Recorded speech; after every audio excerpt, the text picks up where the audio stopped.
Hi hello friends, welcome to నా cricket. నేను Harsha. MI versus RR మ్యాచ్లో టాస్ చాలా చాలా క్రూషియల్గా మారబోతుంది. టాస్ గెలిచిన టీమే మ్యాచ్ ఏమైనా గెలుస్తుంది అనే సిచ్యువేషన్స్ ఉన్నాయి. ఆ సిచ్యువేషన్స్ ఏంటి అండ్ ఆల్సో ఎంఐ వచ్చేసి ఒక పెద్ద ప్రాబ్లమ్ని అయితే ఫేస్ చేస్తున్నారు. ఆ ప్రాబ్లం గురించి కూడా ఈ వీడియోలో చర్చించుకుందాం. And Punjab Kings versus KKR మ్యాచ్లో మనం ఇచ్చిన ప్రెడిక్షన్ ఇక్కడ ప్రొజెక్ట్ చేస్తాను చూడండి. ఆఫ్టర్ టాస్ అనాలిసిస్ కూడా మనమైతే ఆ పోస్ట్ అయితే చేస్తాను. సో మనమైతే కేకేఆర్ ఎందుకు టాస్ గెలిచి ఫస్ట్ బ్యాటింగ్ చేస్తుందని అయితే నాకైతే పెద్ద క్వశ్చన్ మార్క్ ఉంది. ఆ క్వశ్చన్ మార్క్ను కూడా మనమైతే ఫస్ట్ టైం అయితే ఎక్స్ప్రెస్ చేయడం అయితే జరిగింది. అండ్ ఆల్సో చూసుకుంటే second batting advantage rain rate ఉంది. అండ్ కవర్స్ కింద మనకైతే పిచ్ వన్ డేగా ఉంది. అండ్ ఆల్సో కొంచెం మాయిశ్చర్ ఉంటుంది. ఫస్ట్ బాలింగ్కి ఎక్కువ అనుకూలిస్తుంది. స్పిన్నర్స్ కూడా లేరు. ఎందుకు ఇలాంటి నిర్ణయం తీసుకుంది కేకేఆర్ అని అయితే మనమైతే క్వశ్చన్ చేశాను. సో అది స్టార్ని అడుగులో కూడా రావడం జరిగింది. ఇక్కడ ప్రొజెక్ట్ చేస్తాను చూడండి. నాకైతే చాలా హ్యాపీగా అనిపించింది. కళ్యాణ్ కృష్ణ కూడా మనల్ని గుర్తుపడతాడు, చెప్పిండు హర్ష మంచి మంచి క్వశ్చన్స్ అడుగుతాడు. నాకైతే హ్యాపీ అనిపించింది.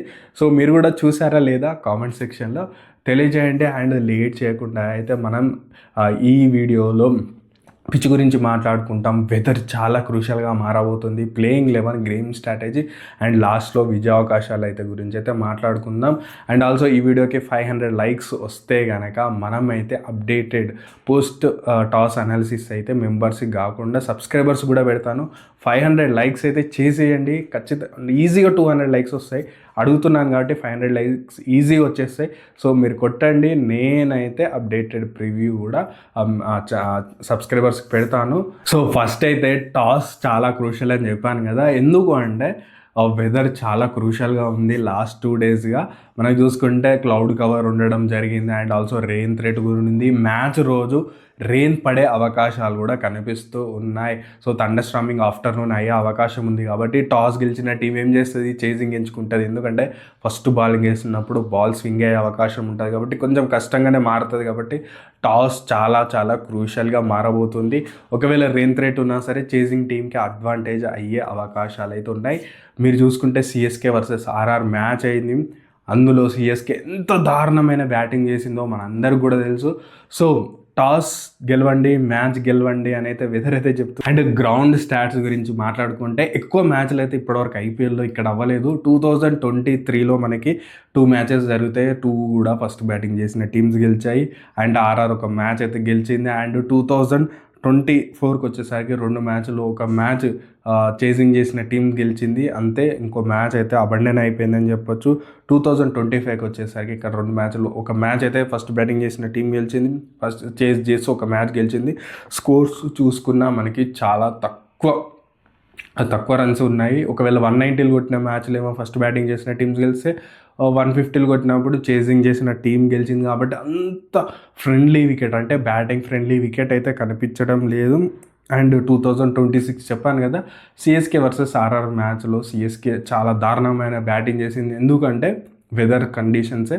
సో క్లౌడీ సిచ్యువేషన్స్ ఉన్నాయి కాబట్టి టాస్ గెలవండి అండ్ చేజింగ్ ఎంచుకోండి అయితే మనకైతే వెదర్ అయితే సూచిస్తుంది. అండ్ వీడియోలో చెప్పినట్టు ఎంఐ చాలా పెద్ద ప్రాబ్లం అయితే ఫేస్ చేస్తుందని, ఆ పెద్ద ప్రాబ్లం గురించి అయితే మాట్లాడుకుందాం.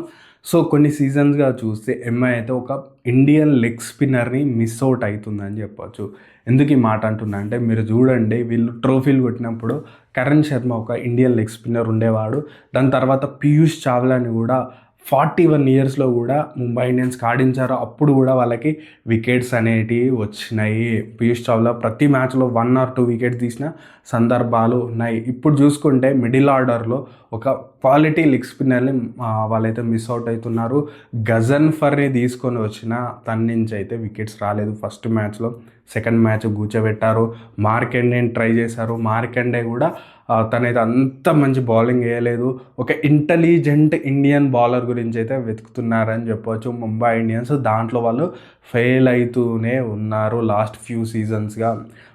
చూసుకుంటే మనందరికి కూడా తెలుసు, ఫారినర్ లెగ్ స్పిన్నర్ని ఎక్కువ ఛాన్సులు ఉండవన్నట్టు ఐపీఎల్లో. ఎందుకు అంటే మీరు ఒక ఫారినర్ని సాక్రిఫైస్ చేయాలి అంటే, 4 ఫారినర్లు అన్నప్పుడు ఇప్పుడు చూసుకుంటే ఫాస్ట్ బౌలింగర్ అండ్ ఆల్సో బ్యాటర్లకి, ఆల్రౌండర్లకి ఎక్కువ ఎంకరేజ్మెంట్ ఉంటుంది. లెగ్ స్పిన్నర్ అయ్యేసరికి, అంటే ఫారినర్ లెగ్ స్పిన్నర్ అయితే టీంలో ఒక ఫారినర్ తక్కువ ఆడతాడు and also leg spinner max to max batting చేసే ఎబిలిటీ కూడా చాలా తక్కువ ఉంటుంది. మీరు చూస్తే అసరంగా 1 or 2 కేసెస్ ఒకరిద్దరు ప్లేయర్లు తప్ప మిగతా చాలామంది కూడా బ్యాటింగ్ కూడా చేయరు. కాబట్టి ఖచ్చితంగా ఇండియన్ లెగ్ స్పిన్నర్కే ఎక్కువ ఛాన్సెస్ అయితే ఉన్నాయి ముంబై ఇండియన్స్లో. వాళ్ళైతే లాస్ట్ ఇయర్ పుతూర్ని తీసుకొచ్చారు, బట్ తన్ని కూడా రిలీజ్ చేశారని చెప్పొచ్చు, ఇంజురీ ప్రోన్ ఉండే. దాని తర్వాత క్యాంపులో కూడా చాలా డేస్ నడిపించారు, బట్ అవ్వలేదు. తన్ని కూడా రిలీజ్ చేశారు. మనకు చూసుకుంటే అల్లా గజన్ఫర్ని ట్రై చేశారు, అది కూడా ఫెయిల్ అయిందని చెప్పొచ్చు. సో ముంబై ఇండియన్స్లో నాకు కనిపించే పెద్ద వీక్ లింక్ ఏంటంటే ఒక లెగ్ స్పిన్నర్ లేడు. సో లాస్ట్ సీజన్గా అయితే వాళ్ళకైతే ప్రాబ్లమ్స్ అయితే ఉన్నాయి. So Karan Sharma last season కూడా అద్భుతమైన బౌలింగ్ చేసినాడు వాళ్ళకి కావాల్సినప్పుడు స్పిన్నింగ్ ట్రాక్ల మీద. సో మార్కండే నుంచి అది ఎక్స్పెక్ట్ చేసిన ఇంటెలిజెంట్ బౌలింగ్ అయితే రాకపోవడం మనకైతే ప్రాబ్లంగా ముంబై ఇండియన్స్కి అయితే కనిపిస్తుంది. నేను చెప్పిన దాంతో ఏకీభవిస్తారా లేదా అనేది అయితే కామెంట్ సెక్షన్లో తెలియజేయండి. అండ్ ప్లేయింగ్ 11 విషయానికి వస్తే నాకైతే ముంబై ఇండియన్స్ ప్లేయింగ్ 11 మళ్ళీ అద్భుతంగా కనిపిస్తుంది. హార్దిక్ పాండ్యా రావడంతో చూసుకుంటే బౌలింగ్లో ఏమైనా చేంజెస్ చేస్తారా, అశ్విని కుమార్ని ఏమైనా తీసుకొస్తారా, స్వింగింగ్ కండిషన్స్ ఉన్నాయి, లేకపోతే బోల్ట్ అండ్ దీపక్ చహార్లు చాలా చాలా డెడ్లీ బౌలర్లు, స్వింగ్ బౌలర్స్ కదా వీళ్ళిద్దరు, చాలా డెడ్లీ బౌలర్ అవుతారు. బుమ్రా కూడా ఎంత మంచి బౌలింగ్ వేస్తాడో తెలుసు. స్వింగింగ్ కండిషన్లో ఖచ్చితంగా థ్రెట్ అయితే ఉంటుంది. ఒకవేళ టాస్ ఎంఐ గెలిస్తే వీళ్ళ నుంచి థ్రెట్ ఉంటుంది. అండ్ దీపక్ చహర్ సూర్యవంశిని అవుట్ చేసిన సిచ్యువేషన్స్ కూడా ఉన్నాయి. కాబట్టి చాలా చాలా క్రూషియల్గా మారబోతుందని చెప్పొచ్చు టాస్. ప్లేయింగ్ 11 విషయానికి వస్తే రోహిత్ రెకెల్టన్ ఓపెన్ చేస్తారు.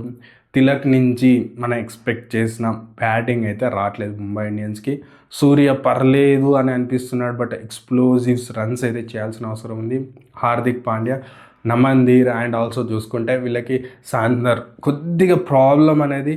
మనకి నమన్దీర్ అప్ ది ఆర్డర్ వచ్చినప్పుడు మంచిగా రన్ చేస్తాడు, డెత్లో ఆశించిన రన్స్ అయితే రావట్లం లేదని చెప్పొచ్చు. హార్దిక్ పాండ్యా ఫినిషర్గా ఆడాల్సిన అవసరం ఉంది, లేదంటే రూథర్ఫర్డ్ని మిడిల్లో పంపిస్తే అది కూడా బాగానే ఉంటుందని చెప్పొచ్చు. మనకి బ్యాటింగ్లో అంత పెద్ద ప్రాబ్లమ్స్ లేవు, కానీ ఎక్స్పీరియన్స్ వైజ్ అయితే కొంచెం ముంబై ఇండియన్స్కి ప్రాబ్లం ఉన్నాయని చెప్పొచ్చు. వీళ్ళు ఏ లెగ్ స్పిన్నర్ని ఆడిస్తారనేది చూసుకోవాలి. గజన్ఫర్ని ఆడిస్తే ఎవరిని బయట కూర్చోబెడతారు. అండ్ బౌలింగ్లో దీపక్ చహర్, బోల్ట్, బుమ్రాలు ఉండనే ఉన్నారు. సో వీళ్ళకి ప్రాబ్లం అయితే లేదు. లాస్ట్ మ్యాచ్లో కూడా వీళ్ళు తక్కువ రన్సే ఇచ్చారు. బట్ ఎవరైతే మిగతా బౌలర్లు ఉన్నారో మార్కండే కానీ మనం చూసుకుంటే శార్దుల్ ఎక్స్పెన్సివ్గా లాస్ట్ మ్యాచ్ ఉండడం వాళ్ళకైతే కలిసి రాలేదని చెప్పొచ్చు.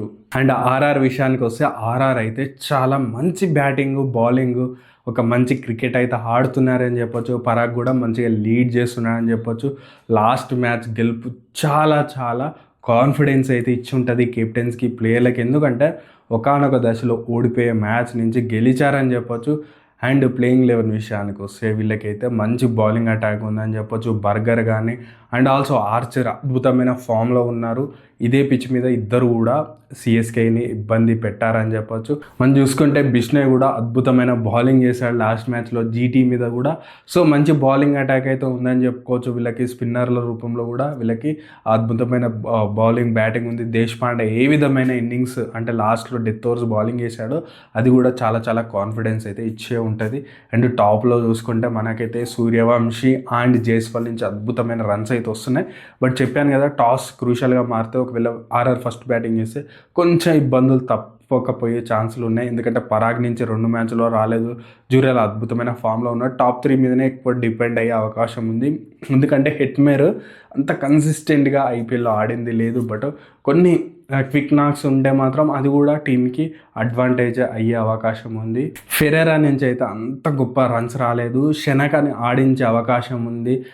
శనక అయితే మంచి బ్యాటింగ్ చేయగలడు, ఫాస్ట్ బౌలింగ్, కాబట్టి శనక నుంచి మనమైతే టీంలో ఎక్స్పెక్ట్ చేయొచ్చు. జడేజా ఆల్వేస్ ఎలాగ ఆడతాడు మనందరికి కూడా తెలుసు. సో వీళ్ళ బ్యాటింగ్లో డెప్త్లో కొంచెం మిడిల్ ఆర్డర్ కొంచెం షేకీగా అనిపిస్తుంది, కానీ టాప్ కానీ అండ్ డెత్లో కొంచెం షేకీ, కానీ మిగతాదైతే చాలా చాలా అద్భుతమైన బ్యాటింగ్ ఆర్డర్ అయితే ఉంది.